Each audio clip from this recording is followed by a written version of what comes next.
क्या आपने कभी सोचा है कि जीवन में कठिन समय क्यों आता है? क्यों ऐसा होता है कि जब हम अपनी पूरी ताकत और मेहनत लगा देते हैं, फिर भी चीजें हमारे अनुसार नहीं होती? हम सभी ने ऐसे पल देखे हैं जब लगता है कि पूरी दुनिया हमारे खिलाफ हो गई है, जैसे सब कुछ बिखर रहा हो। उस समय ऐसा लगता है कि शायद हमारी किस्मत खराब है, लेकिन क्या वाकई ऐसा है? सोचिए, क्या जीवन का हर कठिन अनुभव, हर चुनौती हमें कुछ सिखाने के लिए नहीं होती? गौतम बुद्ध कहते हैं, जो होता है वह अच्छे के लिए होता है। लेकिन इस बात को मानना और समझना आसान नहीं है, खासकर तब जब हम खुद दर्द और तकलीफ में हों। कल्पना कीजिए कि आप एक किसान हैं। आपने पूरे मन और मेहनत से अपनी फसल उगाई है। आप हर दिन उसके लिए परिश्रम करते हैं, लेकिन अचानक एक तूफान आता है और आपकी सारी फसल बर्बाद हो जाती है। उस पल आपका मन गुस्से और निराशा से भर जाता है। आप भगवान से सवाल करते हैं, मेरे साथ ही ऐसा क्यों हुआ?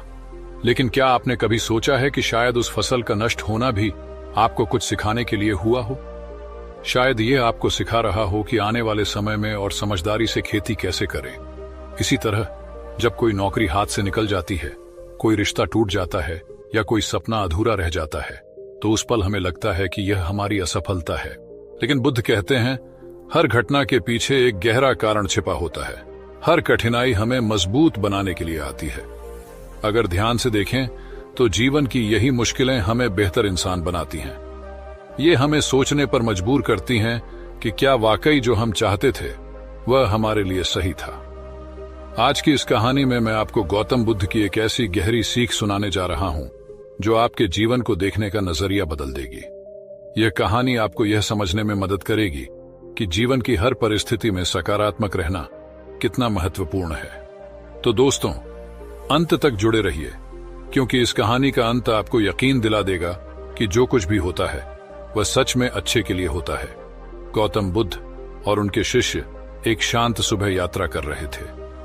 आसमान बिल्कुल साफ था, पक्षी मधुर स्वर में चहचहा रहे थे और हल्की ठंडी हवा वातावरण को सुकून दे रही थी। बुद्ध हर पल को गहराई से महसूस कर रहे थे, जैसे वे प्रकृति के साथ पूर्ण एकत्व में हों। इसी दौरान वे एक छोटे से गांव पहुंचे। गांव में जीवन अपनी रफ्तार से चल रहा था। लोग अपने अपने कामों में व्यस्त थे। कुछ खेतों में हल चला रहे थे तो कुछ बाजार में खरीदारी कर रहे थे। तभी एक परेशान और थका हुआ किसान हड़बड़ाते हुए बुद्ध के पास आया। उसके चेहरे पर चिंता की गहरी लकीरें थीं और उसकी आंखों में आंसू थे। वह बुद्ध के सामने घुटनों के बल बैठ गया और टूटे स्वर में बोला, भगवान, मेरी जिंदगी में सब कुछ उल्टा हो रहा है। मैं दिन रात मेहनत करता हूं, फिर भी नतीजे हमेशा मेरे खिलाफ होते हैं। मेरी फसल बर्बाद हो चुकी है। मेरा परिवार मुझसे नाराज रहता है और मेरे बच्चे बीमार हैं। मुझे समझ नहीं आता कि मैंने ऐसा कौन सा पाप किया है जिसकी वजह से मुझे इतनी सजा मिल रही है। किसान की आवाज दर्द और निराशा से भरी हुई थी। उसकी आंखों में सवालों का अंबार था। वह थोड़ा रुका और फिर भर्राई आवाज में बोला, मैंने सुना है कि आप हर समस्या का समाधान जानते हैं।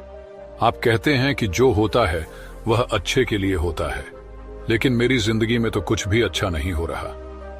आप ही बताइए, मेरी फसल का खराब होना, परिवार की नाराजगी और बच्चों की बीमारी, ये सब कैसे अच्छे के लिए हो सकता है? किसान की बातें सुनकर बुद्ध कुछ पल चुप रहे। उन्होंने ध्यानपूर्वक उसकी पीड़ा को देखा। किसान की आंखों में गहरी वेदना और निराशा का सागर था, लेकिन बुद्ध के चेहरे पर शांति और करुणा का प्रकाश था। उन्होंने अपनी आंखें कुछ पल के लिए बंद की, जैसे किसान की पीड़ा को भीतर से महसूस कर रहे हों। फिर बुद्ध ने धीरे धीरे अपनी आंखें खोलीं और मुस्कुराए। उनकी मुस्कान में धैर्य और गहरी समझ थी। उन्होंने शांत स्वर में कहा, आओ, मैं तुम्हें एक कहानी सुनाता हूं। शायद इस कहानी के जरिए तुम्हारे सवालों का जवाब मिल सके। किसान को बुद्ध के इस उत्तर से थोड़ी हैरानी हुई। उसने आश्चर्य से पूछा, भगवान, मेरी समस्या इतनी बड़ी है और आप मुझे कहानी सुनाने की बात कर रहे हैं? बुद्ध ने अपनी मुस्कान बरकरार रखते हुए जवाब दिया, हर समस्या का समाधान सीधे सीधे समझ में नहीं आता मेरे मित्र। कभी कभी समाधान पाने के लिए हमें जीवन को एक अलग नजरिए से देखना पड़ता है, और यह कहानी तुम्हें वही नजरिया दिखाने में मदद करेगी। किसान ने थोड़ा ठहर कर बुद्ध की ओर देखा। वह अभी भी परेशान था, लेकिन उसकी बेचैनी अब धीरे धीरे शांत हो रही थी। उसने गहरी सांस ली और कहा, ठीक है भगवान, मैं आपकी कहानी सुनने को तैयार हूं। किसान ने अपनी निराशा को थोड़ा किनारे रखा और बुद्ध की कहानी सुनने के लिए तैयार हो गया। वह चुपचाप बैठ गया और ध्यान से बुद्ध की ओर देखने लगा। बुद्ध ने एक गहरी सांस ली और अपनी कहानी शुरू की। उन्होंने कहा, सुनो, मैं तुम्हें एक राजा की कहानी सुनाता हूं जो तुम्हारी परेशानी को समझने में मदद करेगी। बहुत समय पहले की बात है, एक शक्तिशाली और परोपकारी राजा था। वह अपने राज्य और प्रजा से बेहद प्रेम करता था और हमेशा उनकी भलाई के लिए काम करता था। लेकिन कभी कभी वह छोटी छोटी बातों पर बहुत गुस्सा कर जाया करता था। एक दिन राजा ने तय किया कि वह अपने सबसे विश्वस्त मंत्री के साथ जंगल में शिकार पर जाएगा। सुबह का समय था और जंगल हरियाली से भरा हुआ था। चिड़ियों की चहचहाहट और हल्की ठंडी हवा ने माहौल को और भी सुंदर बना दिया था। राजा और मंत्री अपने घोड़ों पर सवार होकर जंगल में घूमने लगे। तभी अचानक एक जंगली जानवर राजा के सामने आ गया। राजा ने तुरंत अपनी तलवार निकाली और जानवर पर हमला करने की कोशिश की, लेकिन जल्दबाजी में तलवार फिसल गई और उसकी धार राजा की अपनी ही उंगली पर लग गई। राजा की उंगली बुरी तरह कट गई और खून बहने लगा। दर्द के मारे राजा जोर से चिल्लाया। उसका चेहरा गुस्से और तकलीफ से लाल हो गया। मंत्री तुरंत राजा के पास आया और उसकी चोट को देखकर बोला, महाराज, जो होता है वह अच्छे के लिए होता है। यह सुनकर राजा आग बबूला हो गया। उसने गुस्से से मंत्री को घूरते हुए कहा, मेरी उंगली कट गई है, खून बह रहा है और तुम कहते हो कि यह अच्छा है। क्या तुम मेरा मजाक उड़ा रहे हो? मंत्री ने शांत और दृढ़ स्वर में कहा, महाराज, मैं मजाक नहीं कर रहा हूं, मैं सच कह रहा हूं। जो कुछ भी होता है वह अच्छे के लिए ही होता है। राजा मंत्री की इस बात से और भी क्रोधित हो गया। उसने सोचा कि मंत्री उसकी तकलीफ को समझने के बजाय उल्टा उसे उपदेश दे रहा है, लेकिन वह यह नहीं जानता था कि उसकी यह चोट उसके लिए एक गहरे और महत्वपूर्ण सबक लेकर आई है।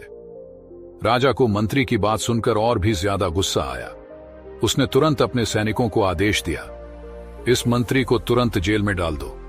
इसे अपनी गलती का एहसास होने दो कि जब किसी का जीवन खतरे में हो तो ऐसी बातें करना कितना गलत है। मंत्री को जेल में डाल दिया गया, लेकिन हैरानी की बात यह थी कि मंत्री फिर भी शांत और संतुष्ट नजर आ रहा था। कुछ दिनों बाद राजा का मूड थोड़ा बेहतर हुआ। उसने सोचा, चलो फिर से शिकार पर चलते हैं। इस बार वह अकेला ही शिकार पर गया, बिना अपने मंत्री के। राजा जंगल में घूम ही रहा था कि अचानक उसे आदिवासियों का एक समूह मिल गया। ये आदिवासी अपने देवता के लिए बलि देने की तैयारी कर रहे थे। राजा को देखकर वे बहुत खुश हुए, क्योंकि उन्हें बलि के लिए एक शक्तिशाली व्यक्ति मिल गया था। आदिवासियों ने राजा को पकड़ लिया और रस्सियों से बांधकर अपने देवता के मंदिर में ले गए। बलि की सभी तैयारियां पूरी हो चुकी थीं, लेकिन जब राजा को बलि के लिए तैयार किया जाने लगा तो उनमें से एक आदिवासी जोर से चिल्लाया, रुको, इसकी एक उंगली कटी हुई है, यह व्यक्ति अपूर्ण है। आदिवासी परंपरा के अनुसार बलि के लिए केवल पूर्ण शरीर वाले व्यक्ति का चयन किया जाता था, इसलिए उन्होंने राजा को बलि के योग्य नहीं समझा और उसे छोड़ दिया। राजा घबराया हुआ लेकिन सुरक्षित अपने महल लौट आया। जैसे ही वह अपने सिंहासन पर बैठा, उसे मंत्री की बात याद आई, जो होता है वह अच्छे के लिए होता है। अब राजा को अपनी गलती का एहसास हुआ। उसने तुरंत आदेश दिया कि मंत्री को जेल से रिहा किया जाए। जब मंत्री को दरबार में बुलाया गया तो राजा ने शर्मिंदा होकर कहा, मुझे माफ कर दो, मेरी उंगली कटने से मेरी जान बच गई। तुम सही थे, जो हुआ वह वास्तव में अच्छे के लिए हुआ।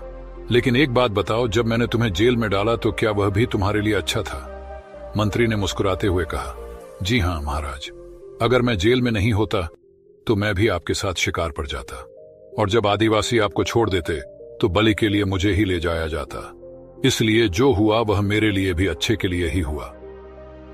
बुद्ध ने कहानी पूरी की और किसान से कहा, यह कहानी हमें सिखाती है कि जीवन में हर घटना का एक उद्देश्य होता है। जो हमें इस समय बुरा लगता है वह भविष्य में हमारे भले के लिए हो सकता है। बस हमें धैर्य और विश्वास बनाए रखना चाहिए। किसान ने यह कहानी सुनी तो उसकी आंखों में नई उम्मीद की चमक आ गई।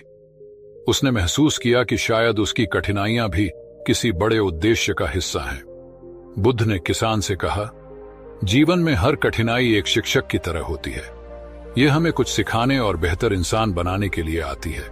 तुम्हें लगता है कि तुम्हारी फसल खराब हो गई, परिवार तुम्हें समझ नहीं रहा और तुम्हारे बच्चे बीमार हैं। यह सब तुम्हारे लिए सजा जैसा है, लेकिन सच्चाई यह है कि यह सब तुम्हें मजबूत और समझदार बनाने के लिए हो रहा है। किसान ने सिर हिलाकर बुद्ध के विचारों को स्वीकार किया और नई प्रेरणा के साथ अपने जीवन में आगे बढ़ने का संकल्प लिया।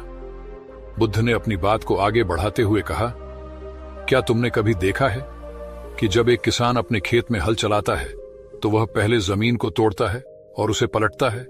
उस समय जमीन को भी दर्द होता होगा, लेकिन वही दर्द उस बीज को अंकुरित करने का रास्ता बनाता है। किसान ने बुद्ध की ओर देखा और थोड़ा चौंक कर कहा, यह तो सच है। बुद्ध ने मुस्कुराते हुए कहा, तुम्हारी फसल का खराब होना शायद तुम्हें यह सिखाने के लिए हुआ है कि प्रकृति को और गहराई से समझो। परिवार की नाराजगी तुम्हें यह सिखा रही है कि अपने संबंधों में सुधार करो, अपने गुस्से और शब्दों पर ध्यान दो। और बच्चों की बीमारी शायद तुम्हें यह सिखा रही है कि अपने शरीर और उनके स्वास्थ्य का अधिक ध्यान रखना सीखो। बुद्ध थोड़ी देर रुके और फिर बोले, जीवन में हर घटना, हर कठिनाई एक बड़ी योजना का हिस्सा होती है। जो आज तुम्हें परेशानी लग रही है वही कल तुम्हें किसी बड़ी सफलता की ओर ले जाएगी, लेकिन इसके लिए धैर्य और विश्वास चाहिए। किसान ने गहरी सांस ली और थोड़ी देर सोचा। फिर उसने पूछा, लेकिन भगवान, यह समझना और सहना इतना मुश्किल क्यों है? क्यों हमें तुरंत राहत नहीं मिलती? बुद्ध ने एक पेड़ की ओर इशारा करते हुए कहा, देखो यह पेड़, इसे इस ऊंचाई तक पहुंचने में कई साल लगे हैं। इसे धूप, पानी और हवा का सामना करना पड़ा, लेकिन इसने कभी शिकायत नहीं की। अगर यह धैर्य खो देता तो शायद यह बड़ा और मजबूत नहीं बन पाता। फिर बुद्ध ने समझाते हुए कहा, जीवन भी ऐसा ही है। कठिनाइयां हमें मजबूत बनाती हैं, लेकिन हमें उनके खिलाफ नहीं, उनके साथ काम करना सीखना होगा। किसान की आंखों में हल्की चमक आ गई। उसने पूछा, तो क्या यह संभव है कि मेरी आज की परेशानियां भी मुझे भविष्य में कुछ अच्छा दे रही हैं? बुद्ध ने मुस्कुराते हुए जवाब दिया, हां, यह न केवल संभव है बल्कि निश्चित है। जब एक तीर हमारी ओर आता है तो हमें दर्द होता है, लेकिन अगर हम सीख लें कि उस तीर से कैसे बचना है तो भविष्य में वही तीर हमें ताकतवर बना देगा।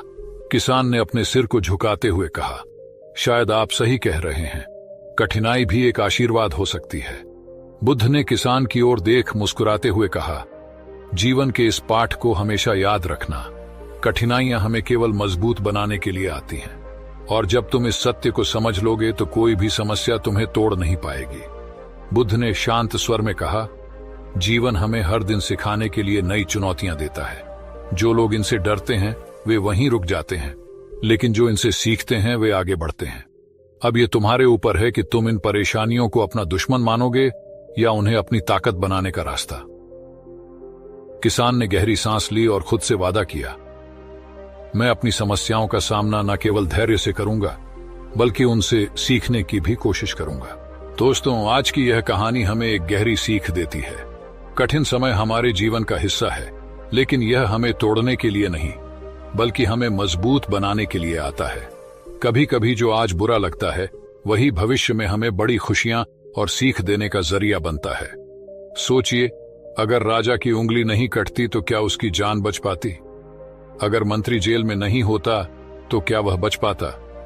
ठीक इसी तरह हमारे जीवन में भी हर कठिनाई किसी न किसी उद्देश्य से आती है। आपके जीवन में जो भी चुनौतियां हैं उन्हें एक नई दृष्टि से देखिए। खुद से पूछिए, मुझे इससे क्या सीखने को मिल सकता है? जब आप इस नजरिए से सोचेंगे तो हर कठिनाई में एक छिपा आशीर्वाद नजर आएगा। अगर यह कहानी आपके दिल को छू गई हो तो इसे अपने दोस्तों और परिवार के साथ शेयर करें।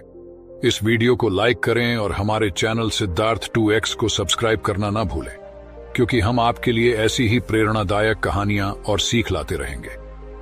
आपका एक लाइक और सब्सक्राइब हमारे लिए बहुत महत्वपूर्ण है। यह न केवल हमें प्रेरित करता है बल्कि यह हमारी इस सकारात्मक यात्रा को जारी रखने में भी मदद करता है। धन्यवाद। क्या आप कभी सोचते हैं कि लोग आपको क्यों पसंद करें, क्यों आपकी तारीफ करें और सम्मान दें? ऐसा क्या करें कि हर जगह आपकी बात हो? अगर आपका जवाब हां है तो यह कहानी आपके लिए है। आज हम आपको एक ऐसी प्रेरणादायक बौद्ध कथा सुनाएंगे जो आपके जीवन को बदल सकती है। बुद्ध के परम शिष्य आनंद हमेशा जिज्ञासु रहते थे। वह जानना चाहते थे कि कैसे वह अपने जीवन को अनुशासित, शांतिपूर्ण और प्रेरणादायक बना सकते हैं। एक दिन जब गौतम बुद्ध ध्यान में लीन थे, आनंद ने उनसे एक सवाल पूछा, गुरुदेव, एक व्यक्ति ऐसा जीवन कैसे जी सकता है जो न केवल उसे भीतर से शांति और संतोष दे, बल्कि दूसरों के लिए भी प्रेरणा का स्रोत बने? बुद्ध हल्का सा मुस्कुराए। उनकी आंखों में करुणा की झलक थी। उन्होंने कहा, आनंद, मैं तुम्हें ऐसी 10 आदतों के बारे में बताऊंगा जो न केवल तुम्हारे जीवन को बदलेंगी, बल्कि तुम्हें हर किसी के लिए सम्मानित बनाएंगी। ये आदतें तुम्हें भीतर से शांत और दूसरों के लिए प्रकाश का स्रोत बनाएंगी। ध्यान से सुनो। पहली आदत, सत्य बोलो। बुद्ध बोले, सत्य बोलना सबसे महत्वपूर्ण है। जब तुम सच बोलते हो तो तुम्हारा मन शांत रहता है, तुम्हारे शब्दों में शक्ति होती है और लोग तुम पर विश्वास करते हैं। पर झूठ, वह केवल भ्रम और अशांति को जन्म देता है। आनंद ने इसे तुरंत अपनाने का संकल्प लिया। उन्होंने महसूस किया कि सत्य उनके विचारों को भी स्पष्ट करता है। दूसरी आदत, करुणा रखो। बुद्ध ने आनंद से कहा, अपने दिल में करुणा का भाव लाओ। जब तुम दूसरों के दर्द को समझते हो और उनकी मदद करते हो तो तुम्हारा मन हल्का हो जाता है और लोग तुम्हारी इज्जत करने लगते हैं। आनंद ने देखा कि करुणा न केवल दूसरों के लिए बल्कि उनके अपने मन के लिए भी राहत थी। तीसरी आदत, धैर्य रखो। बुद्ध ने कहा, जीवन में धैर्य रखना सीखो। अधीरता से समस्याएं बढ़ती हैं और धैर्य से समाधान मिलता है। आनंद ने महसूस किया कि धैर्य से काम लेने पर निर्णय अधिक स्पष्ट और सही होते हैं। दोस्तों, ये तो सिर्फ शुरुआत है। ऐसी और भी अद्भुत आदतें हैं जो आपको एक बेहतर इंसान बनाएंगी। तो जुड़े रहिए और हमारी पूरी कहानी जरूर सुनिए। घने जंगलों के बीच स्थित महात्मा बुद्ध का एक सुंदर और शांत आश्रम था। इस आश्रम में कई शिष्य ध्यान और अनुशासन के साथ जीवन जीते थे। वहीं एक शिष्य, जिसका नाम मानव था, अपनी आदतों के लिए जाना जाता था। वह हर समय इधर उधर की बातें करता, दूसरों की चर्चा में व्यस्त रहता और अपने आप को सबसे श्रेष्ठ साबित करने की कोशिश करता। जब भी वह किसी गांव में भिक्षा के लिए जाता, वह वहां के लोगों से उनकी कहानियां जानने की जिज्ञासा दिखाता। हर बार वह एक नई कहानी लेकर आता और आश्रम के अन्य शिष्यों को सुनाता, लेकिन उसकी बातें अक्सर दूसरों की बुराई और चुगली से भरी होती।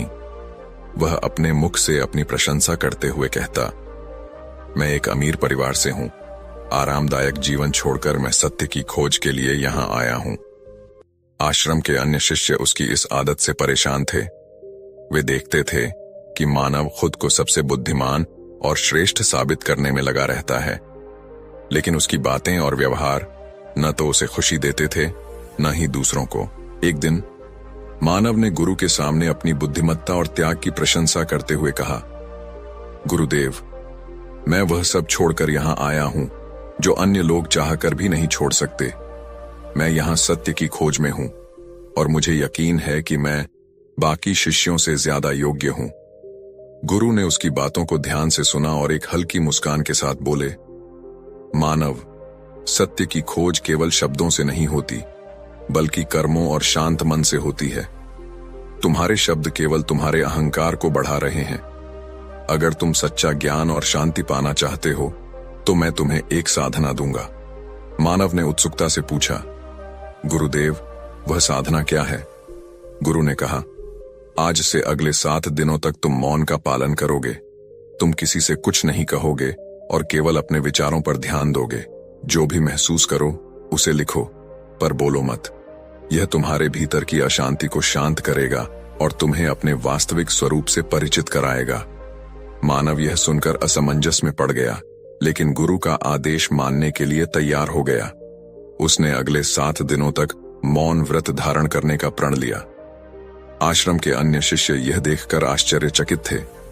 वे सोचने लगे कि क्या मानव वास्तव में बदल सकता है। लेकिन यह साधना मानव के जीवन को एक नई दिशा देने वाली थी। आखिरकार वह सच्चा ज्ञान और शांति पाने की यात्रा पर निकल पड़ा, जो केवल मौन और आत्मनिरीक्षण से ही संभव थी। गुरु के आश्रम में उस दिन सभी शिष्य एकत्रित हुए थे। गुरु ने सभी से कहा, अगले 1 महीने के लिए आप सभी को कोई संकल्प लेना होगा। यह आपकी संकल्प शक्ति को मजबूत करेगा और आत्मशक्ति का संचार करेगा। आप अपनी क्षमता और इच्छा शक्ति के अनुसार छोटा या बड़ा कोई भी संकल्प चुन सकते हैं, लेकिन याद रहे, यदि किसी का संकल्प टूट गया तो उसे अपनी पुरानी दिनचर्या में वापस लौटना होगा। शिष्यों ने अपनी शक्ति और क्षमता के अनुसार विभिन्न प्रकार के संकल्प लिए। कोई 2 सप्ताह तक अन्न न खाने का व्रत ले रहा था, तो कोई 10 दिन तक पानी न पीने का। कुछ ने ध्यान और साधना में अधिक समय देने का संकल्प लिया। सभी ने अपने संकल्प गुरु को बताकर आगे बढ़ने की अनुमति मांगी। लेकिन मानव, जो हमेशा दूसरों से अलग दिखने की कोशिश करता था, ने खुद को बड़ा साबित करने की ठानी। वह सीधे गुरु की कुटिया में गया और बोला, गुरुदेव, मैं कोई छोटा संकल्प नहीं लेना चाहता। मैं आपके जैसा बड़ा और महान संकल्प लेना चाहता हूं। कृपया आप ही मुझे कोई ऐसा संकल्प बताएं जो सबसे अलग और कठिन हो। गुरु उसकी बात सुनकर मुस्कुराए। उन्होंने सोचा, कोई तो है जो बड़ा संकल्प लेने की हिम्मत कर रहा है, लेकिन क्या यह केवल दिखावा है या वह वास्तव में इसे पूरा कर पाएगा? गुरु बोले, मानव, क्या तुम मेरे द्वारा दिए गए संकल्प को पूरा कर सकोगे? यह आसान नहीं होगा। शायद यह तुम्हारे लिए संभव ना हो। इसलिए मेरा सुझाव है कि तुम खुद कोई संकल्प चुनो और उसे पूरा करने का प्रयास करो। मानव को यह सुनकर बुरा लगा। उसने सोचा, गुरुदेव को मुझ पर विश्वास नहीं है।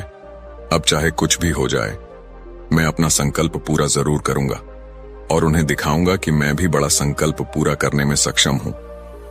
मानव ने दृढ़ता से कहा, गुरुदेव, आप मुझे जो भी संकल्प देंगे, मैं उसे जरूर पूरा करूंगा। गुरु ने उसे देखा और कहा, ठीक है, तो तुम्हारा संकल्प यह है कि अगले 1 महीने तक तुम्हारे मुंह से एक भी शब्द नहीं निकलेगा। तुम्हें पूर्ण मौन का पालन करना होगा। यही तुम्हारा संकल्प है। मानव यह सुनकर मुस्कुराया और बोला, गुरुदेव, यह तो बहुत आसान है।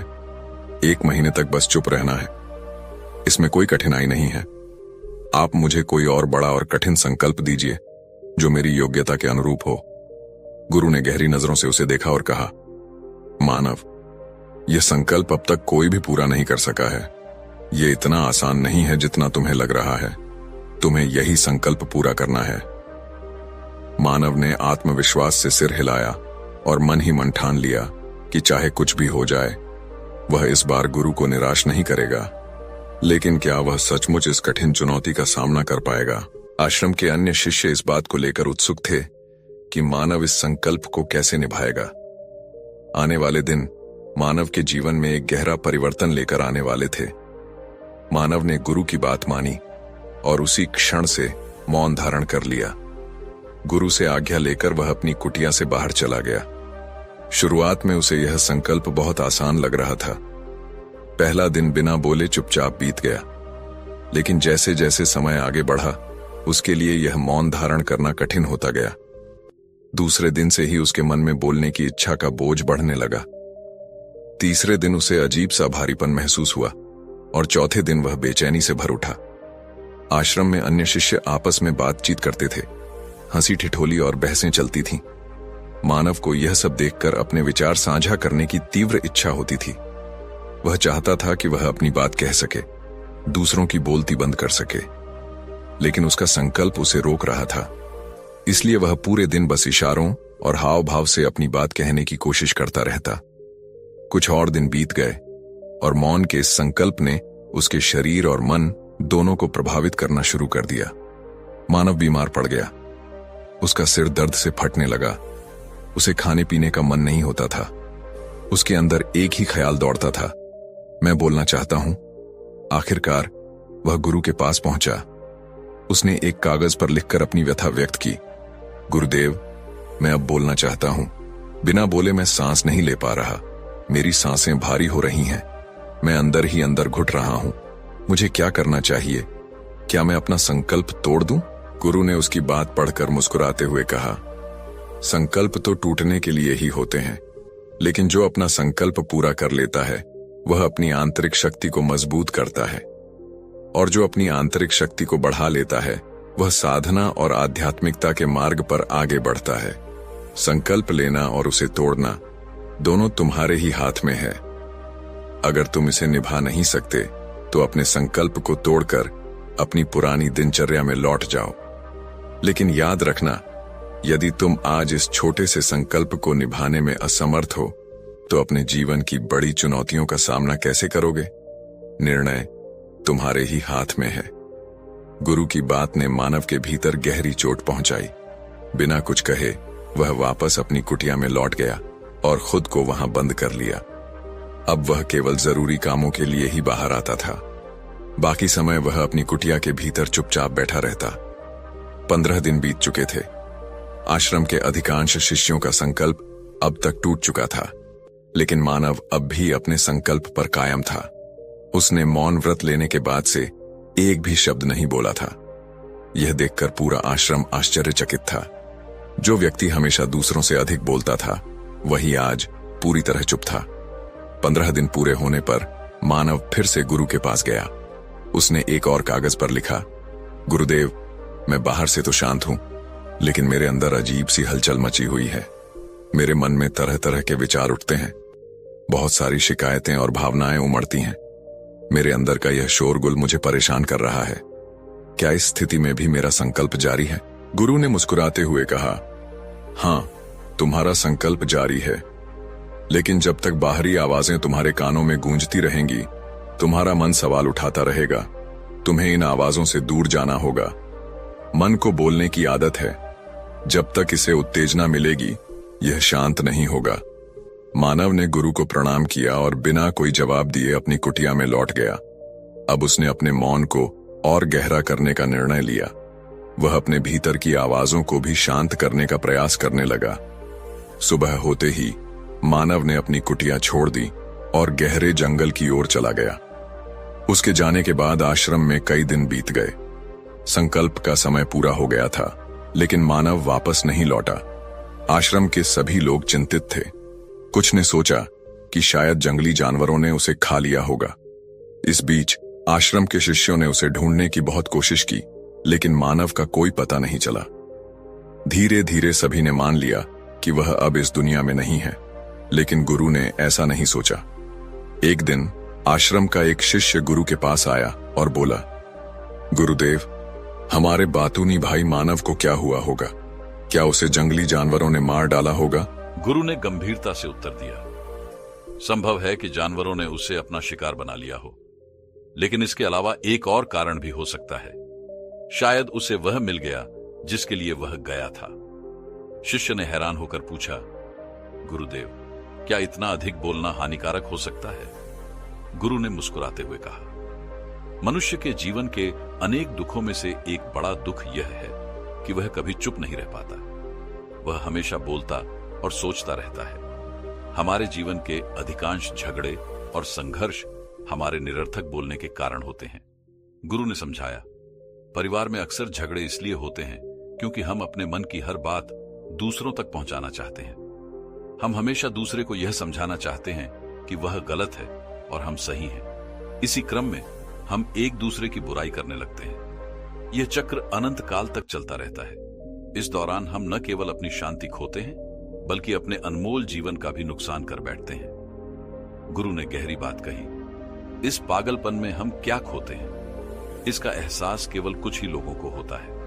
बाकी लोग न तो अपनी आने की यात्रा को समझते हैं और न ही जाने की। शिष्य ने जिज्ञासा से पूछा, गुरुदेव, तो इसका समाधान क्या है? गुरु ने उत्तर दिया, पूरी जागरूकता के साथ अपने विचारों को देखना, यही सभी मानसिक समस्याओं का एकमात्र उपाय है। वर्तमान में पूरी तरह जागरूक रहकर जीवन जीना, चिंतन करना और अपने कार्य में संलग्न रहना चमत्कारिक बदलाव ला सकता है। शिष्य ने गुरु के ज्ञान को स्वीकार करते हुए उन्हें प्रणाम किया और वहां से चला गया। 3 महीने बीत चुके थे। मानव का अब तक कोई पता नहीं चला था। सभी ने मान लिया था कि वह अब लौटकर नहीं आएगा। उसके गुरु भाई भी धीरे धीरे उसकी यादों को भूलने लगे। लेकिन एक दिन मानव आश्रम लौट आया। उसका चेहरा शांत था, आंखों में गहराई थी और चाल में स्थिरता। वह पूरी तरह बदल चुका था। आश्रम के सभी लोग उसे देखकर स्तब्ध रह गए। जो व्यक्ति कभी बातों से चुप नहीं होता था, वह अब मौन और धैर्य का प्रतीक बन चुका था। मानव गुरु के पास पहुंचा और उनके चरणों में गिर गया। उसकी आंखों से आंसू बह रहे थे, लेकिन उसने एक शब्द भी नहीं कहा। गुरु ने उसे उठाया और गले लगा लिया। गुरु मुस्कुराते हुए बोले, तुमने मौन का अर्थ समझ लिया। तुम्हारा यह परिवर्तन संकल्प की शक्ति का प्रमाण है। अब मानव आश्रम के सभी शिष्यों के लिए प्रेरणा बन चुका था। उसने यह सिखाया कि सच्ची शांति और ज्ञान पाने के लिए भीतर के शोर को शांत करना कितना जरूरी है। मानव को आश्रम लौटा देख सभी शिष्य आश्चर्यचकित और खुश हो गए, लेकिन अब वह वैसा नहीं था जैसा वह आश्रम छोड़कर गया था। उसमें एक ऐसा बदलाव साफ महसूस किया जा सकता था जो किसी चमत्कार जैसा लग रहा था। उसके चेहरे पर एक अद्भुत तेज और शांति थी। जैसे ही वह आश्रम पहुंचा, उसके गुरु भाइयों ने उसे चारों ओर से घेर लिया और उससे बातें करने लगे। मानव भी उनसे सहजता और सरलता से बातचीत कर रहा था। उसे बात करने वाले हर किसी ने महसूस किया कि वह अब पहले की तरह उतावला और बातूनी नहीं रहा। उसके मुंह से हर शब्द बड़ी सहजता, मधुरता और अर्थपूर्ण तरीके से निकलता था। कुछ देर तक गुरु भाइयों से बातें करने के बाद वह सीधा अपने गुरु के पास गया। उसने गुरु के चरण स्पर्श किए और कहा, गुरुदेव, क्या मैं अब भी मौन हूं? क्या मेरा संकल्प अभी भी पूरा नहीं हुआ? गुरु ने उसकी आंखों में गहराई से देखा और मुस्कुराते हुए बोले, हां, तुम अब भी मौन हो और तुम्हारा संकल्प अभी भी जारी है। मानव ने गुरु से कहा, गुरुदेव, जब मैं आश्रम से गया था तब मैं मुख से तो चुप था, लेकिन मेरे भीतर का शोर शांत नहीं था। मेरे मन में ढेरों सवाल थे और वे रुकने का नाम ही नहीं ले रहे थे। इसी कारण मैं जंगल की ओर चला गया, इस उम्मीद में कि वहां मुझे शांति मिलेगी और मेरे मन की हलचल थम जाएगी। मानव ने आगे बताया, लेकिन जैसे जैसे मैं एकांत में गया, मेरे भीतर की आवाजें और तेज होती गईं। मुझे अपने अंदर की पुरानी बातें, शिकायतें और खटास साफ सुनाई देने लगीं। तभी मुझे एहसास हुआ कि जब मैं अपने परिवार, दोस्तों और गुरु भाइयों को बुरा भला कहता था, तब मुझे लगता था कि मैं सही कर रहा हूं। यहां तक कि जब मैं दूसरों का मजाक उड़ाता था या उनकी चुगली करता था, तब भी मैं खुद को श्रेष्ठ मानता था। लेकिन जंगल में मुझे पहली बार यह समझ आया कि मैं कितना गलत था। उसने कहा, जंगल में बहुत समय तक मेरे मन में ये सारी आवाजें चलती रहीं, लेकिन धीरे धीरे एक दिन ऐसा आया जब वे सभी आवाजें मुझसे विदा हो गईं। मेरा मन पूरी तरह से शांत हो गया। उस घने जंगल में न तो बाहर से कोई बोलने वाला था और न ही मेरे भीतर से। और तभी मुझे पहली बार मौन का असली अर्थ समझ में आया। मानव ने अपनी अनुभूति साझा की। जब मेरे भीतर का शोर खत्म हुआ, तब मुझे अपने चारों ओर की आवाजें सुनाई देने लगी। हवा के बहने की आवाज, पक्षियों के मधुर गीत और बहते पानी की सरगम। ये आवाजें पहले भी थीं, लेकिन मैंने उन्हें कभी महसूस ही नहीं किया था। उस दिन मुझे पहली बार इन आवाजों में छिपी शांति का अनुभव हुआ। उसने आगे कहा, उस शांति ने मुझे अभिभूत कर दिया। मुझे समझ आया कि जीवन में सच्चा सुख उस मौन में है जहां भीतर और बाहर दोनों ओर शांति होती है। मैंने उस पल में भगवान को पुकारा और चिल्लाया, हे भगवान, यह कैसी दिव्य शांति है। उस दिन मैंने अपने मौन और अपने जीवन का अर्थ समझा। मानव के शब्द सुनकर गुरु ने उसे गले लगाया और कहा, तुमने अपने मौन के माध्यम से सत्य को पा लिया। यह वही शांति है जो हर किसी के भीतर है, लेकिन इसे समझने के लिए मौन होना आवश्यक है। उस दिन मानव का अनुभव सभी के लिए प्रेरणा बन गया। उसने सिखाया कि असली शांति बाहरी दुनिया में नहीं, बल्कि हमारे भीतर की चुप्पी में है। मानव ने गुरु से कहा, गुरुदेव, सब कुछ इतना शांत क्यों है? ऐसा क्या हो गया? मैंने चिल्लाया, फिर भी इस शांति में कोई खलल नहीं हुआ। सब कुछ पहले जैसा शांत है, बाहर भी और भीतर भी। हे गुरुदेव, मैंने अपने गुरु भाइयों से बात की, आपसे बात की। मैं बोल रहा हूं, चल रहा हूं और सब कुछ देख रहा हूं, लेकिन भीतर से मैं पूरी तरह से मौन और एकांत में हूं। जब मैं अपने भीतर शोर मचाना चाहता हूं, तब भी मुझे अपने भीतर मौन का ही अनुभव होता है। गुरु ने मुस्कुराते हुए कहा, जब तक हम बाहर बोलते रहते हैं, तब तक हमारे भीतर अशांति बनी रहती है। लेकिन जिस दिन हम अंदर की ओर देखना शुरू कर देंगे, तब चाहे हमारे मुंह से कुछ भी निकले, भीतर से हम शांत ही रहेंगे। दुनिया की ज्यादातर समस्याएं हमारे बोलने से ही उत्पन्न होती हैं, क्योंकि हम चुप रहना नहीं चाहते, हम जरूरत से ज्यादा बोलना चाहते हैं। उन्होंने समझाया, हम हमेशा दूसरों की बात सुनने के बजाय उन्हें चुप कराना चाहते हैं। हमारा ध्यान यह दिखाने में लगा रहता है कि मैं कौन हूं, मैं क्या कर सकता हूं। यही हमारे जीवन का उद्देश्य बन जाता है। हमारी सारी शक्ति व्यर्थ की बातों में खत्म हो जाती है। न तो हम दूसरों को सुनते हैं और न ही समझने की कोशिश करते हैं। गुरु ने आगे कहा, लोग चुप रहना इसलिए नहीं सीखते क्योंकि उन्हें लगता है कि चुप रहना उन्हें कमजोर या छोटा दिखाता है। लेकिन सच यह है कि संसार में अधिकतर समस्याओं की जड़ हमारा बोलना ही है। इसीलिए हमें उतना ही बोलना चाहिए जितना जरूरी हो। बेवजह की बातें हमारी ऊर्जा को खत्म करती हैं। यही बोलने की आदत हमें कभी भीतर की ओर लौटने नहीं देती। यह हमें हमेशा बाहर की ओर खींचे रखती है।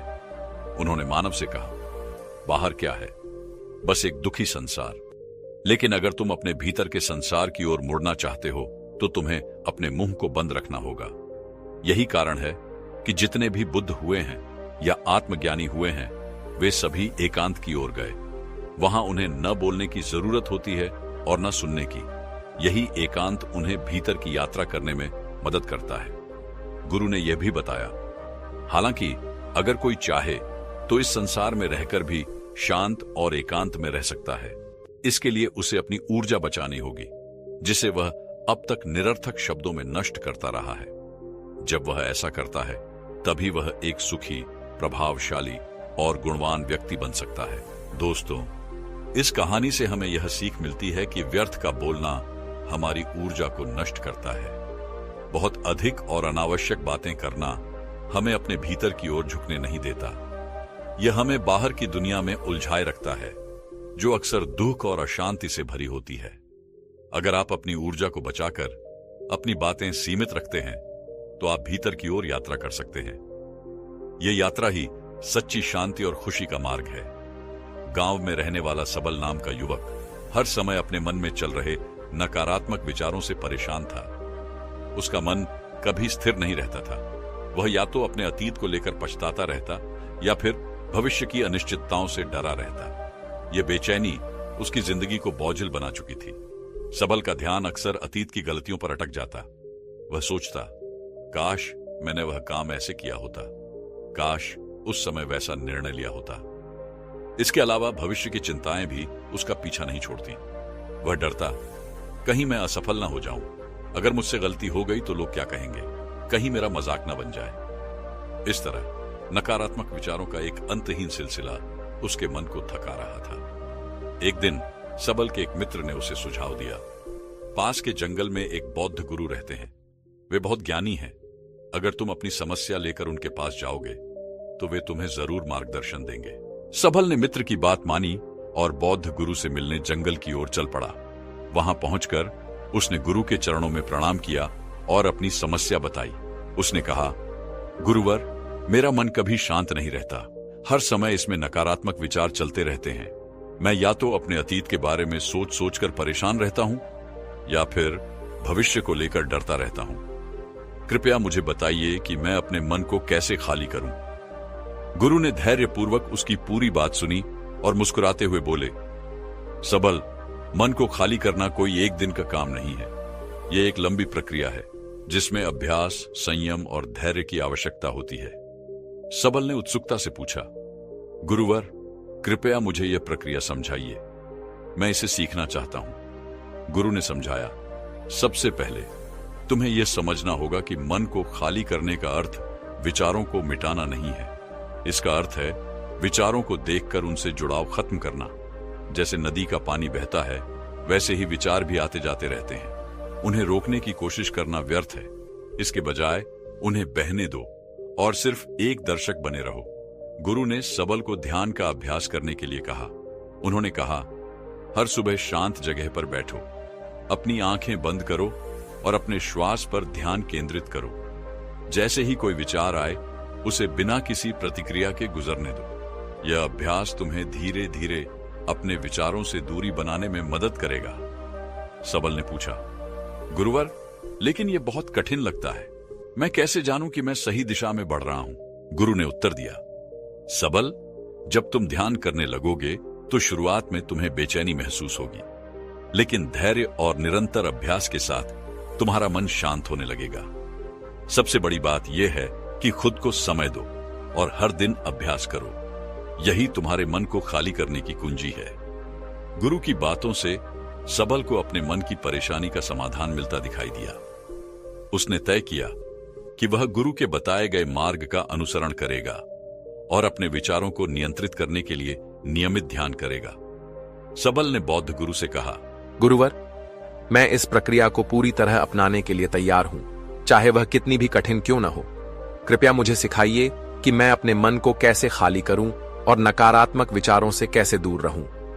गुरु ने कहा, सबल, मन को खाली करना और नकारात्मकता से बचना एक अनुशासित प्रक्रिया है। इसके लिए 6 मुख्य तरीके हैं। इन्हें ध्यान से सुनो और एक एक करके इन्हें अपने जीवन में लागू करो। पहला तरीका, नकारात्मक लोगों से दूरी बनाओ। गुरु ने कहा, सबसे पहले उन लोगों का साथ छोड़ दो जो हमेशा तुम्हें कमजोर, लक्ष्यहीन और महत्वहीन महसूस करवाते हैं।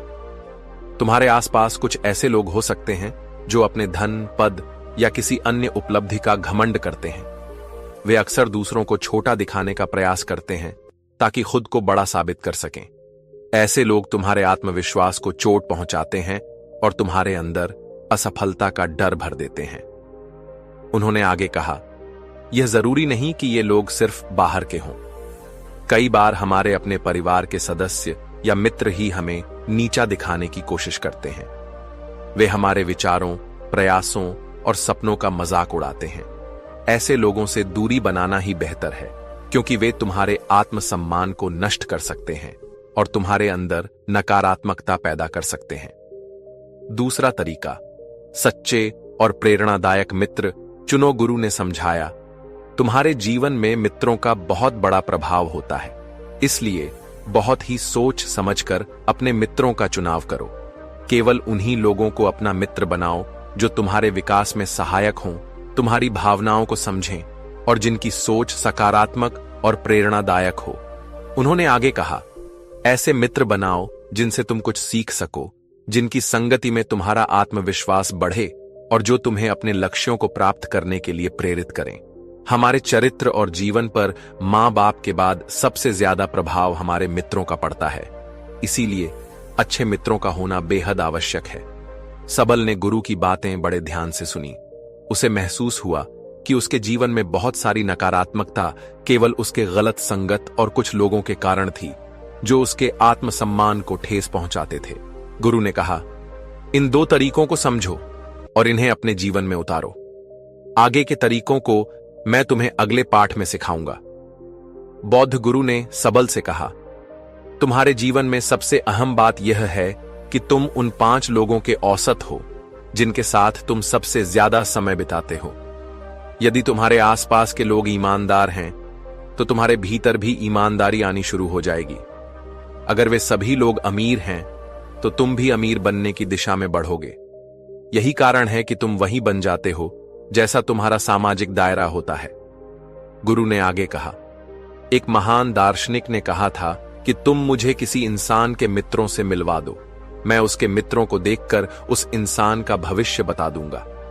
हमारे जीवन में अक्सर समस्या यह होती है कि हम उन लोगों से आन नहीं बोल पाते जिन्हें हमें अपनी जिंदगी से बाहर रखना चाहिए। हम न चाहते हुए भी नकारात्मक लोगों के साथ अपना वक्त बिताते रहते हैं। उन्होंने समझाया, इसलिए सबसे पहला कदम यह है कि तुम उन लोगों से अपनी जिंदगी में दूरी बनाओ जिनसे तुम खुश नहीं हो। अगर तुम महसूस करते हो कि उनकी मौजूदगी तुम्हारे जीवन में असंतोष और तनाव का कारण बन रही है, तो तुम उन्हें न बोलो।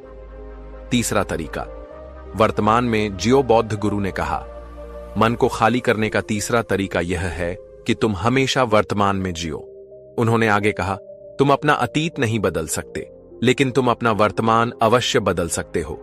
इसलिए अपने वर्तमान पर ध्यान दो और उन चीजों पर फोकस करो जो तुम्हारे नियंत्रण में हैं। जिन चीजों को तुम आज बदल सकते हो, उन्हें बदलो। वर्तमान में रहते हुए अपनी ऊर्जा को केवल उन्हीं कार्यों में लगाओ जिन्हें तुम अभी कर सकते हो। चौथा तरीका, स्वस्थ और पोषक आहार लो। गुरु ने आगे कहा, मन को खाली और शांत करने का चौथा तरीका है हमेशा स्वस्थ और पोषक भोजन करना। उन्होंने समझाया, हमारा शरीर ऊर्जा से चलता है। हम जैसा भोजन करते हैं, हमारी ऊर्जा वैसी ही होती है। यदि तुम ऐसा भोजन ग्रहण करते हो जिसमें जीवंतता और पोषण नहीं होता, तो इसका असर तुम्हारे मन और शरीर पर भी पड़ेगा। यदि तुम नीरस और बिना पोषण के भोजन का सेवन करते हो, तो तुम अपनी मानसिक स्थिति को भी कमजोर बना सकते हो। उन्होंने आगे कहा, यदि शरीर ही अस्वस्थ होगा तो मन भी कभी शांत नहीं रह सकता। शरीर की अस्वस्थता से मन भी अशांत हो जाता है। स्वस्थ और ताजे भोजन से ही हम अपने शरीर और मन को ठीक रख सकते हैं। गुरु की बातों से सबल को एक नई दिशा मिली। उसने सोचा कि उसे अपनी जीवन शैली और अपने आहार में बदलाव करना होगा ताकि वह मानसिक शांति पा सके। बौद्ध गुरु ने सबल से कहा, मन में बहुत से नकारात्मक और हीनता के विचार आते हैं, लेकिन इन विचारों को नियंत्रित करना ही सफलता की कुंजी है। जैसा कि कहा जाता है, स्वस्थ शरीर में ही स्वस्थ मस्तिष्क का निवास होता है। इसलिए शरीर को स्वस्थ और मजबूत रखना हमारी जिम्मेदारी है। यदि तुम ध्यान नहीं कर सकते तो रोज कुछ समय खुद के साथ अकेले में बिताओ। खुद के व्यवहार को जानने की कोशिश करो और देखो कि मन में किस तरह के विचार उठ रहे हैं। गुरु ने आगे समझाया, जब तुम ध्यान करते हो या अपने साथ अकेले में समय बिताते हो तो तुम धीरे धीरे खुद को जानने लगते हो। तुम्हारे अंदर एक ठहराव आ जाता है, उतावलापन कम हो जाता है और तुम कम बोलने लगते हो। तुम आसपास की चीजों पर ज्यादा ध्यान देने लगते हो। धीरे धीरे तुम शांत और स्थिर होने लगते हो। यही वह स्थिति है जब तुम्हारा आकर्षण स्वाभाविक रूप से बढ़ जाता है। तुम हजारों की भीड़ में भी अलग दिखने लगते हो। ध्यान करने से तुम्हारे मन में विचारों की तीव्रता कम हो जाती है। नकारात्मक विचार धीरे धीरे कम होते जाते हैं और कभी कभी तो पूरी तरह से खत्म हो जाते हैं। आखिरकार बौद्ध गुरु ने छठा और आखिरी तरीका बताया, नई नई जगहों पर घूमने जाओ। एक पुरानी कहावत है, एक लंबी यात्रा आपको 100 किताबों से भी ज्यादा ज्ञान देती है। बौद्ध भिक्षु साल भर में कई बार यात्रा करते हैं और इसका एक कारण यह भी है कि यात्रा करने से मन में नयापन आता है। मन हमेशा उत्साहित और ऊर्जा से भरा रहता है। गुरु ने कहा, प्राकृतिक सुंदरता से भरे स्थानों पर घूमने जाओ।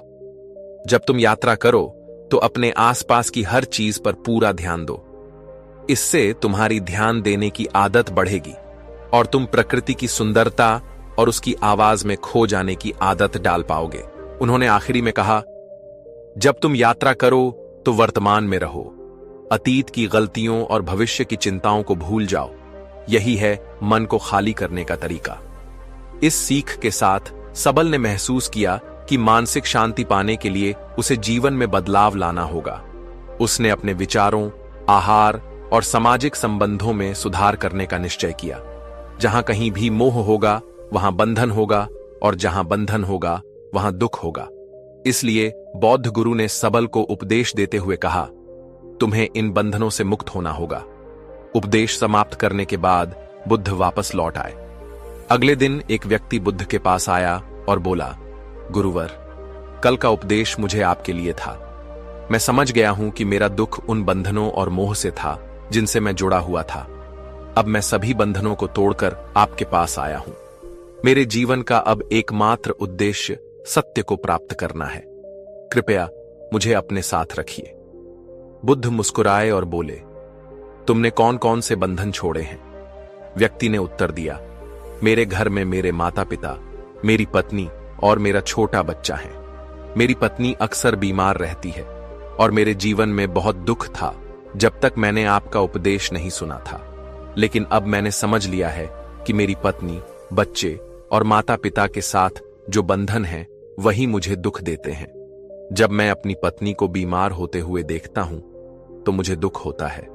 कभी कभी तो मुझे लगता है कि अगर वह मर जाए तो मुझे आराम मिलेगा। कभी कभी तो मुझे जीने का कोई उद्देश्य नजर नहीं आता।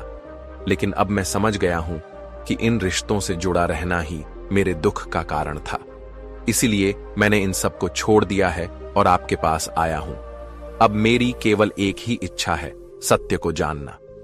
बुद्ध ने कहा, क्या तुम पूरी तरह से यह बंधन छोड़ने के लिए तैयार हो? व्यक्ति ने कहा, जी हां, मैं पूरी तरह से सब कुछ छोड़ने के लिए तैयार हूं। बुद्ध ने फिर पूछा, क्या तुम कुछ भूल तो नहीं रहे हो? क्या कोई पुराना रिश्ता पीछे छूट तो नहीं रहा? व्यक्ति ने आत्मविश्वास से कहा, मैं कुछ भी नहीं भूल रहा। मैंने सब कुछ छोड़ दिया है। मैं अपने परिवार को पीछे छोड़ चुका हूं और अब उन्हें कभी नहीं देखूंगा। बुद्ध मुस्कुराए और बोले, अच्छा, तो आज रात तुम विश्राम करो, कल सुबह मुझसे मिलना। वह व्यक्ति पूरी रात आश्रम के वातावरण में खोया रहा, सोचता रहा कि अब तक उसने अपना समय किस तरह व्यर्थ किया। वह महसूस करने लगा कि अब वह एक महान कार्य का हिस्सा बनने जा रहा था, एक ऐसा कार्य जो उसे जीवन का असली अर्थ दिखाएगा। बुद्ध की कृपा से उस व्यक्ति को जीवन का सही उद्देश्य मिल गया था। अगले दिन सुबह वह व्यक्ति बुद्ध के पास पहुंचा और बोला, गुरुवर, कृपया बताइए कि मेरे लिए अब क्या आदेश है। बुद्ध ने कहा, तुम्हें पूर्व दिशा में जाना है।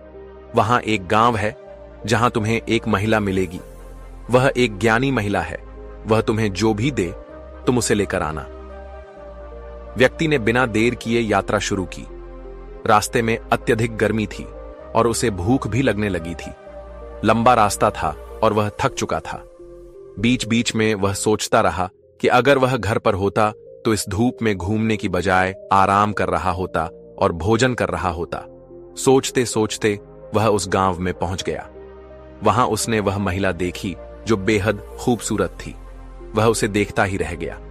महिला ने उसे देखकर कहा, आप अंदर आइए। मुझे मालूम है कि महात्मा बुद्ध ने आपको भेजा है। आपको भूख लगी होगी, मैं आपको भोजन देती हूं। वह आदमी बिल्कुल चौंक गया।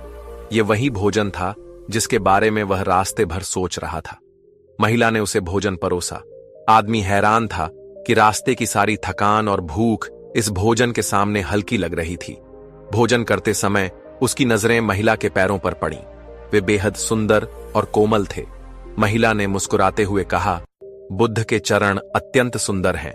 उनके चरणों में जो स्थान पा लेता है उसे फिर किसी और के चरणों की जरूरत नहीं पड़ती।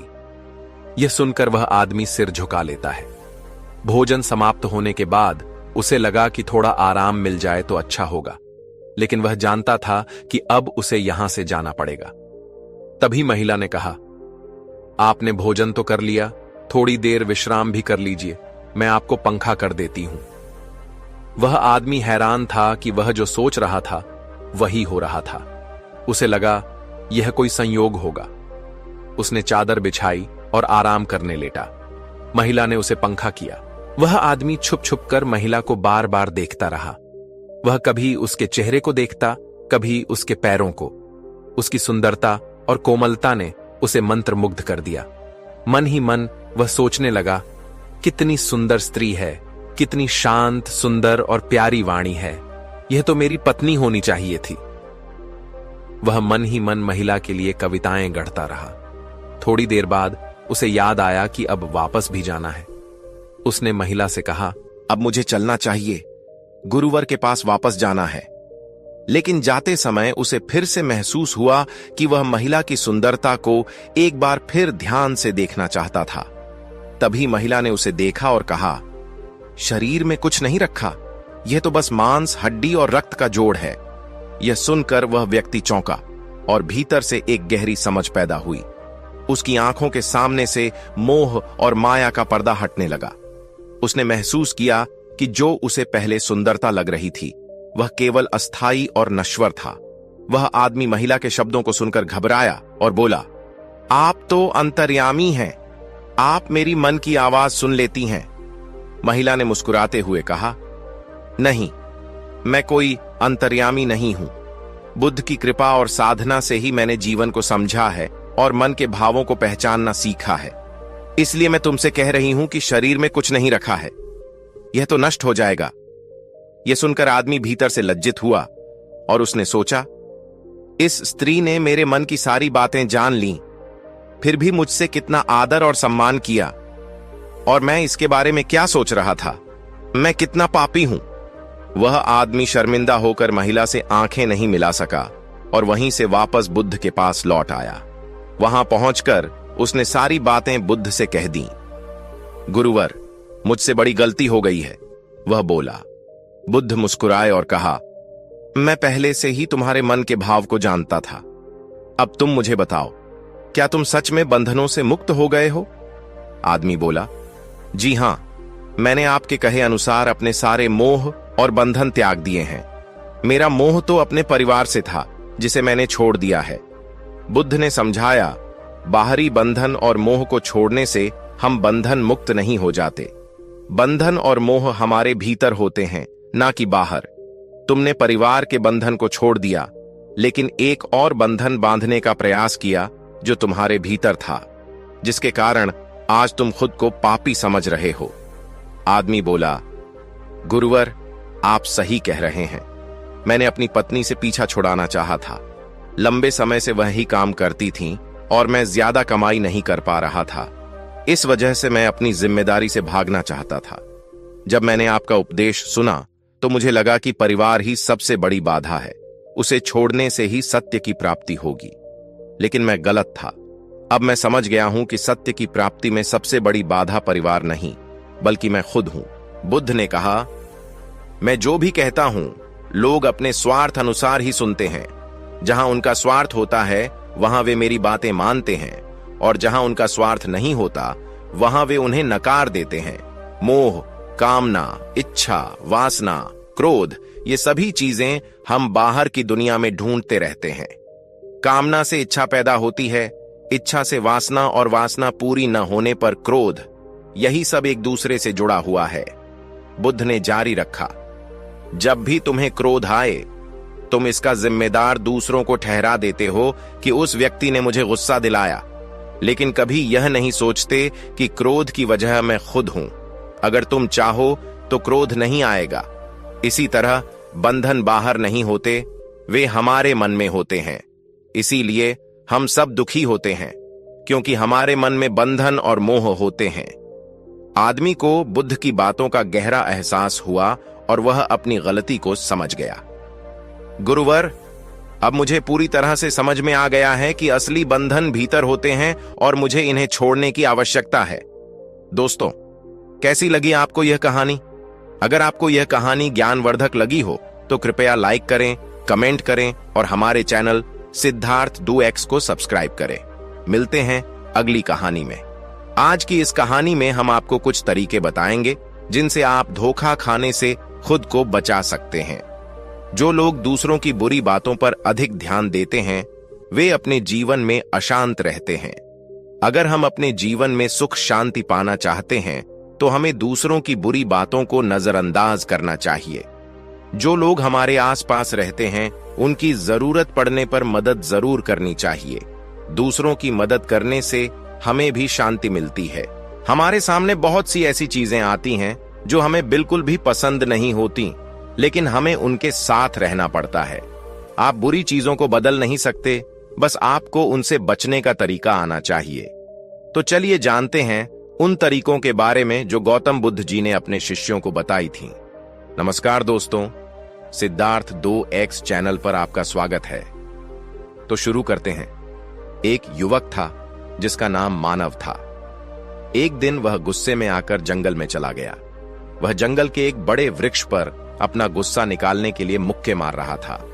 उसे लग रहा था कि किसी ने उसे धोखा दिया है या फिर उसके साथ कोई बड़ा अन्याय हुआ है, जिससे वह बहुत परेशान था। वह लगातार उस वृक्ष को मुक्के मार रहा था और उसकी उंगलियां लहूलुहान हो गई थीं। जंगल में एक शीतल पानी का झरना था, जहां एक बौद्ध गुरु हर संध्या समय स्नान करने के लिए जाते थे। यह उनका रोज का नियम था। उस दिन जब वह गुरु स्नान करने के लिए जंगल की तरफ आए तो उन्होंने देखा कि एक युवक जोर जोर से चीख रहा था और रोते हुए उस वृक्ष पर मुक्के मारे जा रहा था। चारों ओर कोई नहीं था, बस वह युवक अकेला था। गुरु को उसकी चिंता हुई और उन्होंने सोचा, अगर मैं इसे ऐसे ही अनदेखा करके चला जाऊं तो कहीं यह आत्महत्या न कर ले। सोचते सोचते वह रुके, लेकिन कुछ नहीं बोले। वह बस उस युवक को देख रहे थे। कुछ देर बाद युवक को यह महसूस हुआ कि यह व्यक्ति चुपचाप उसे देख रहा है, लेकिन कुछ भी नहीं कह रहा। उसे अजीब सा लगा और उसने सोचा, यह क्या चाहता है? क्यों यह मुझे देख रहा है लेकिन कुछ कह नहीं रहा? कुछ देर बाद वह युवक असहज हो गया और उसने सीधे गुरु से पूछा, महाशय, आप यहां क्यों रुके हैं? आप मुझसे क्या चाहते हैं? गुरु ने शांत स्वर में उत्तर दिया, मैं तुम्हें रोक नहीं रहा हूं, न ही कुछ कह रहा हूं। अगर तुमसे कोई परेशानी नहीं है तो तुम मुझसे परेशान क्यों हो? गुरु की बात सुनकर युवक ने गुस्से में आकर बोला, मुझे सबसे बड़ी परेशानी है, मैं इस दुनिया से नफरत करता हूं। यहां हर कोई धोखेबाज है, कोई किसी का नहीं होता। यह कहते हुए वह युवक फूट फूट कर रोने लगा। वह लगातार रोते हुए उस वृक्ष पर मुक्के मार रहा था और गुरु उसे चुपचाप देख रहे थे। गुरु ने उसे शांत करने की कोशिश भी नहीं की और यह बात युवक को और भी अजीब लगी। कुछ समय बाद युवक ने अचानक से चुप होकर गुरु से कहा, आप बहुत अजीब आदमी हैं। आपके सामने कोई इंसान रो रहा है और आप चुपचाप खड़े हैं, कुछ नहीं कर रहे। गुरु ने बहुत शांत स्वर में उत्तर दिया, तुम चाहते हो कि मैं तुम्हें रोकूं, तुम्हें शांत करूं, लेकिन तुम खुद से यह नहीं पूछते कि तुम्हें क्या चाहिए। यह तुम्हारा गुस्सा और तुम्हारा दर्द है, तुम्हें इसका सामना खुद करना होगा। युवक को गुरु की बात समझ में आई और उसने अपना गुस्सा कम किया। वह अब शांत हो चुका था और धीरे धीरे उसने महसूस किया कि अपनी नफरत और गुस्से को छोड़कर ही वह सच्ची शांति पा सकता है। आप मुझे चुप भी नहीं करा सकते। आपके मन में बिल्कुल भी संवेदना नहीं है। बहुत अजीब और कठोर हृदय वाले साधु हैं आप। आपको अपने साधु होने पर खेद होना चाहिए। यह सब कहता हुआ वह लड़का गुरु पर गुस्से में जली कटी बातें निकालता जा रहा था। कुछ देर बाद जब उसका गुस्सा थोड़ा शांत हुआ, तब बौद्ध गुरु ने बहुत ही शांत स्वर में कहा, आज मैं तुम्हें कंधा दे सकता हूं, तुम्हारे आंसू भी पोंछ सकता हूं, लेकिन इससे तुम्हारी समस्या का समाधान नहीं होगा। कुछ देर के लिए तुम्हारा मन शांत हो जाएगा, लेकिन फिर वही जिंदगी, वही लोग जो तुम्हें आज कंधा देने के लिए भी तुम्हारे पास नहीं है, फिर से तुम्हारी जिंदगी में लौट आएंगे। कोई तुम्हें धोखा देगा, कोई तुम्हारा फायदा उठाएगा और तुम फिर से अपने मन को तकलीफ पहुंचाते रहोगे। गुरु ने उसे समझाते हुए कहा, आंसू पोंछने वाले तो तुम्हें बहुत मिल जाएंगे, लेकिन सही ज्ञान देने वाला इंसान कम ही मिलता है। मैं तुम्हें कुछ बातें बताऊं जो तुम्हें जीवन में कभी भी धोखा नहीं खाने देंगी और तुम्हारी अच्छाई का कोई भी फायदा नहीं उठा सकेगा। गुरु ने उसे बताया, मैं पास ही के झरने में स्नान करने के लिए जा रहा हूं। वहां का पानी बहुत ही शीतल और पवित्र है। अगर तुम चाहो तो तुम भी मेरे साथ चल सकते हो। अकेले यहां परेशान होने से अच्छा है कि तुम झरने के पानी में स्नान करो, जिससे तुम्हारा दिमाग, मन, मस्तिष्क और शरीर सभी कुछ शुद्ध हो जाएंगे। यह सुनकर वह लड़का गुरु के पीछे पीछे चल पड़ा। जंगल का रास्ता घना और सुनसान था। दोनों चलते चलते झरने की तरफ बढ़ रहे थे। जंगल में सन्नाटा छाया हुआ था और उनके कदमों की आवाज सूखे पत्तों की चरमरा से पूरे जंगल में गूंज रही थी। आज रात पौर्णिमा थी और आसमान में चांद की उजली रोशनी पूरे जंगल पर पड़ रही थी। चांद की रोशनी में रास्ता बहुत ही रहस्यमय और खूबसूरत लग रहा था। रास्ते में चलते हुए उस लड़के ने गुरु से कहा, महात्मा, आपकी जिंदगी तो बहुत मस्त है। आपको किसी चीज की कोई परेशानी नहीं है। आपको पता है कि दुनिया में कितने तरह के लोग रहते हैं और कौन किसे धोखा देता है। क्या आप कभी इन सब समस्याओं से नहीं जूझते? गुरु मुस्कुराए और शांत स्वर में उत्तर दिया, दुनिया में हर किसी की अपनी चुनौतियां होती हैं, लेकिन जो मनुष्य अपने अंदर शांति और संतुलन लाता है, वही असल में खुद को और दूसरों को सच्ची मदद दे सकता है। वह दोनों झरने के पास पहुंचे और गुरु ने उस लड़के से कहा, यहां का शीतल पानी तुम्हें शांति देगा। यह तुम्हारे मन को स्थिर करेगा और तुम्हारे भीतर का गुस्सा कम करेगा। गुरु ने झरने के ठंडे पानी में स्नान किया और वह लड़का भी उसके बाद झरने के पानी में स्नान करने के लिए उतरा। जैसे ही उसने पानी में कदम रखा, वह महसूस करने लगा कि उसकी सारी परेशानी और गुस्सा पानी के साथ बह रहा है। उसके मन में हल्का सा शांति का एहसास होने लगा और धीरे धीरे उसका दिल भी शांत हो गया। कितने धोखेबाज, कितने मक्कार, और सबसे अहम बात यह कि अपने लोग ही धोखा देते हैं जिनसे हम प्रेम करते हैं, जिनको हम अपना मानते हैं। जब उन्हीं से धोखा मिलता है तो कैसा महसूस होता है। कभी कभी तो लगता है कि भोले और दयालु लोगों के लिए यह दुनिया नहीं बनी है, यह तो धोखेबाजों के लिए है। वही यहां पर फलते फूलते हैं, वही आनंद से जीते हैं। और हम जैसे लोग जो दूसरों की परवाह करते हैं, दूसरों को अपना मानते हैं, वह हमेशा जीवन भर दुख में रहते हैं। यही जीवन की सच्चाई है, यही संसार है जिसमें हमें रोज घुट घुट कर मरना होता है। लड़के ने यह सब गुरु से कहा और फूट फूट कर रोने लगा। गुरु ने शांतिपूर्वक उत्तर दिया, तुम्हें क्या लगता है सन्यासी जीवन बहुत आसान होता है? गुरु ने फिर कहा, तुम्हें तो 2 वक्त की रोटी शांति से मिल जाती है, हमें तो कभी कभी वह भी नसीब नहीं होती। अगर भिक्षा मिल जाती है तो हम खा लेते हैं, वरना हमें भूखा ही सोना पड़ता है। यही हमारा सन्यासी जीवन है। हमें हमेशा जमीन पर सोना रहता है, सिर्फ एक लंगोट में रहना होता है, चाहे कैसा भी मौसम क्यों ना हो। तो ये सब तुम्हें आसान लगता है? लड़का चुप हो गया और फिर गुरु से कहा, आप कहते तो ठीक ही हैं, संघर्ष तो दोनों ही जीवनों में है, सांसारिक जीवन में भी और सन्यासी जीवन में भी। वैसे सांसारिक जीवन तब तक अच्छा लगता है जब तक घर परिवार में सुख शांति बनी रहे, जब तक धोखा ना मिले, जब तक हमारे लोग हमारा फायदा ना उठाए, हमसे झूठ ना बोले, तब तो जीने का आनंद होता है, वरना जीवन नर्क हो जाता है। गुरु ने फिर कहा, सन्यास तो अपने मन से लिया जाता है। जब हमारा मन कहता है कि हमें सन्यास के मार्ग पर चलना है, तभी हमारा सन्यासी जीवन सफल हो पाता है। लेकिन तुम अगर अपने घर से परेशान होकर, दूसरे लोगों से परेशान होकर सन्यासी बनना चाहते हो, तो तुम्हारा सन्यासी जीवन कभी सफल नहीं होगा। इससे अच्छा तो तुम सांसारिक जीवन में कुछ नियम अपना लो, तो दूसरे लोग तुम्हें धोखा नहीं दे पाएंगे।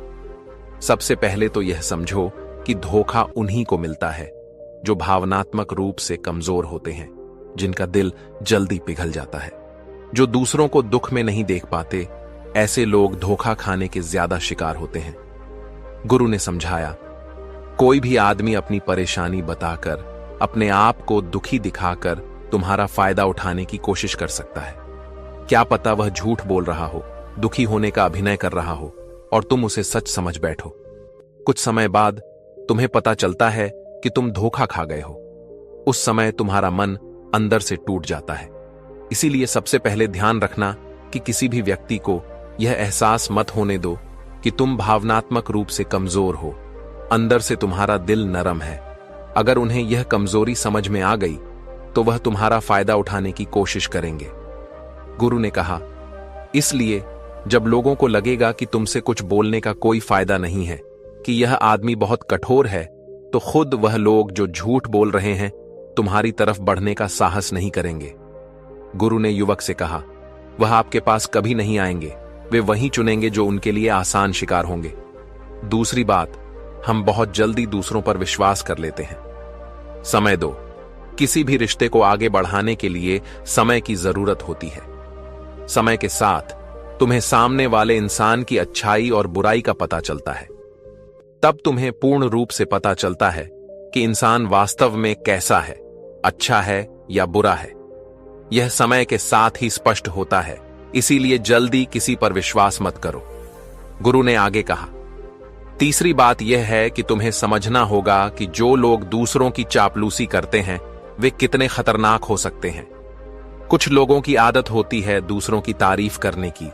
वे तुम्हारे सामने तुम्हारी प्रशंसा करेंगे, तुम्हारे बारे में अच्छे अच्छे शब्द कहेंगे और तुम्हें लगेगा कि यह इंसान कितना अच्छा है, मुझसे कितना प्यार करता है। लेकिन असल में उनकी चापलूसी एक जाल होती है ताकि वह तुम्हारा दिल जीत सके। यह सब तब काम करता है जब तुम दिखावा करते हो। अगर तुम उनकी चापलूसी से प्रभावित नहीं होते तो कुछ समय बाद वह इसे छोड़ देंगे। गुरु ने फिर झरने की तरफ इशारा किया जो अब उनके पास पहुंच चुका था। गुरु ने समझाया, सांसारिक जीवन में एक महत्वपूर्ण बात यह है कि जब हम किसी की सहायता करते हैं, चाहे धन से, शारीरिक रूप से या किसी भी रूप में, तो हमें यह सोचना चाहिए कि सामने वाला कभी भविष्य में हमारी मदद करने में सक्षम होगा या नहीं। दोनों ने अपने वस्त्र उतारे और झरने के ठंडे पानी में कूद गए। पानी की ठंडक ने उनकी सारी थकान और उदासी को पल भर में दूर कर दिया। स्नान के बाद वे झरने के पास एक वृक्ष के नीचे बैठकर बातें करने लगे। गुरु ने फिर समझाया, शुरुआत में लोगों को नजरअंदाज करना सीखो।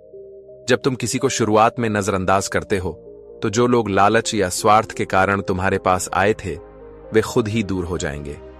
पहले तो वे 1-2 बार तुम्हारे पास आने की कोशिश करेंगे, लेकिन फिर वे तुमसे दूरियां बना लेंगे। और जो लोग तुम्हारी सच्चाई, इंसानियत और अच्छाई को देखेंगे, वे तुम्हें नजरअंदाज करने के बावजूद भी तुम्हारे पास बने रहेंगे। यही एक सच्चे इंसान की पहचान होती है। गुरु ने कहा, हमारे अपने ही होते हैं, उनसे कभी कभी तकरार भी हो जाती है, लेकिन इसका मतलब यह नहीं कि वे हमसे दूर हो जाएं। थोड़े समय के लिए वे हमसे नाराज हो सकते हैं, लेकिन फिर कुछ समय बाद हम फिर से एक हो जाते हैं, और यही परिवार का असली मतलब होता है। गुरु ने अपनी आखिरी और सबसे महत्वपूर्ण बात कहते हुए कहा, यह सबसे जरूरी बात है। चाहे तुम कुछ भी हासिल कर लो, धोखा हमेशा मिल सकता है, लेकिन अगर तुम अपनी आंखें, कान और दिमाग खुले रखोगे तो तुम्हें धोखेबाजों का भेद समझने में देर नहीं लगेगी। जब तुम होश में रहोगे, ध्यान रखोगे, तो सामने वाले की आंखों में ही समझ पाओगे कि वह तुमसे क्या चाहता है। एक इंसान का स्वभाव और उसकी इच्छाएं उसकी आंखों में साफ दिखती हैं। गुरु ने आगे कहा, लेकिन अक्सर हम अपनी आंखें मूंद लेते हैं। जब तुम किसी से अच्छे रिश्ते बनाना चाहते हो या उसे अपनी मदद देना चाहते हो, तो सबसे पहले उसकी जांच करो। उसके परिवार और रिश्तेदारों से पूछो कि वह व्यक्ति कैसा है, उसका स्वभाव और दूसरों के साथ व्यवहार कैसे हैं। तब तुम्हें उसके बारे में साफ जानकारी मिलेगी। इस तरह तुम किसी पर विश्वास करने से पहले पूरी तरह से जान सकते हो कि वह व्यक्ति सही है या नहीं। गुरु ने कहा, यदि तुम चाहते हो कि कोई लंबी दोस्ती हो या किसी रिश्ते में विश्वास बनाए रखो, तो ध्यान रखना चाहिए कि पहले से ही उसकी पहचान जान लो। दूसरों से उसकी छवि जानो और यह समझो कि लोग उसके बारे में क्या सोचते हैं। तभी तुम यह निर्णय ले सकोगे कि तुम उस व्यक्ति पर विश्वास कर सकते हो या नहीं। गुरु ने फिर कहा, अगर तुम इन बातों पर ध्यान रखोगे तो कभी भी धोखा नहीं खाओगे और न ही भविष्य में पछताना पड़ेगा। इसी तरह की बातें करते हुए गुरु और युवक दोनों जंगल से बाहर निकल आए। फिर वे अपने अपने घर की ओर लौट गए, जहां वे जीवन में इन सीखों को अपनाकर आगे बढ़ने की कोशिश करेंगे। अगर आपको यह कहानी पसंद आई हो तो कृपया लाइक करें, कमेंट करें और हमारे चैनल सिद्धार्थ 2x को सब्सक्राइब करें।